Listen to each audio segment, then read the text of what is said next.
Hi welcome to ఆ మాట ఈ మాట.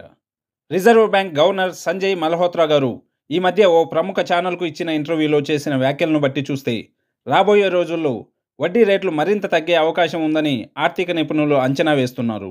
అక్టోబర్లో జరిగిన మానిటరీ పాలసీ కమిటీ అంటే ద్రవ్య పరపతి విధాన కమిటీ సమావేశంలోనే భవిష్యత్ రేట్ల తగ్గింపుపై స్పష్టమైన సంకేతాలు ఇచ్చారు.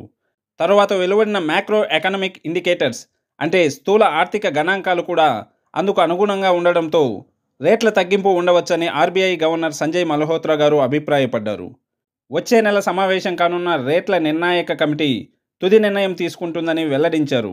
2025 ప్రథమార్థంలో మానిటరీ పాలసీ కమిటీ కీలక రెపో రేటును 100 బేసిస్ పాయింట్లు తగ్గించింది. ఆగస్టు నుంచి దాన్ని స్థిరంగా కొనసాగిస్తూ వస్తోంది.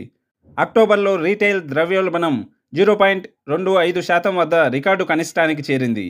ఆహార పదార్థాల ధరలు తగ్గడం, వినియోగ వస్తువులపై పన్నుల తగ్గింపు వంటి అంశాలు అందుకు సహకరించాయి. ఈ నేపథ్యంలో రేట్ల కోత ఖచ్చితంగా ఉంటుందని ఆర్థిక నిపుణులు అభిప్రాయపడుతున్నారు. రెపో రేటు ప్రస్తుతం 5.5%గా ఉంది.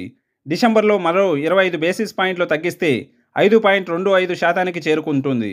అదే జరిగితే హోమ్ లోన్ సహా వివిధ రకాల రుణాలకు ఈఎంఐ భారం తగ్గనుంది.